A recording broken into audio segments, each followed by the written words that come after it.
Hey everyone, it's Liam here, and today we're going to be talking about 6 exercises to heal a Colles fracture. A Colles fracture is another term for a distal radius fracture. What that means is we've got distal, meaning towards the end of our body or away from our body, and then radius is one of the long bones in our forearm that can get injured. And so a distal radius fracture would be the end of that long bone in our forearm. A fracture means that the bone has actually been broken or chipped or cracked, and so it tells us that there has been normally some kind of trauma or some kind of fall or injury to that bone. Normally, after a fracture, someone will need a cast around that area for a period of time to allow the bone to heal. Most commonly, this would be around 6 weeks of having that distal radius or that forearm and wrist casted.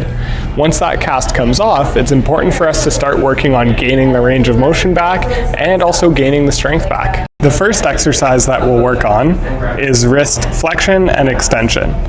For this, we're going to let our forearm rest on something, whether that's your leg or a table, and then we're going to slowly raise and lower our hand to get our wrist moving.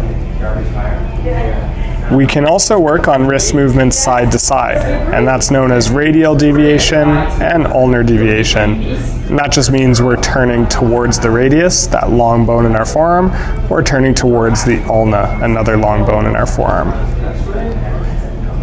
And we can also do wrist circles here. So we can do slow, smooth circles in a clockwise and counterclockwise direction.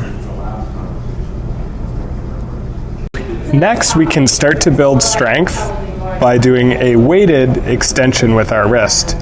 Here we'll hold a weight and let our forearm rest on your leg or on a table, and then slowly lifting that weight up towards the ceiling. We can also flip it and work on resisted flexion, where we now curl up towards the ceiling, again with our forearm resting. It's also important for us to work on rotational strength. And for that, we can hold one end of a weight and slowly rotate side to side with our forearm, again resting on our lap or on a table. If you don't have a weight available, you can use a household item such as a hammer, and again hold one end of it.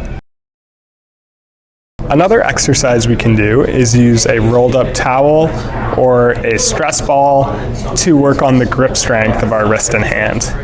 For this, you hold that rolled up towel or stress ball, you give it a good solid squeeze, hold for a couple seconds, and then relax from there. Next, we can start to work on weight bearing through our wrists. And for that, we can go into a tabletop or a quadruped position and start to rock and slowly put pressure on our hand and on our wrist. You can start out with having most of your pressure on your uninjured side and then slowly shifting more and more pressure to that injured side. When that gets easy, you can rock forwards and backwards to put more pressure into extended wrist positions and take the pressure off. It's important for us to also work on carrying objects and carrying different things around the house. For this, we can hold a heavier weight and go for some walks, holding it in that injured side. Hopefully this video gives you some good ideas for exercises that can help improve your Colles fracture. It's important to make sure you're doing exercises that feel comfortable and to stop if you're getting pain or if you don't feel good. And as always, consult with your healthcare provider about the best management options for you and your injury. Thanks.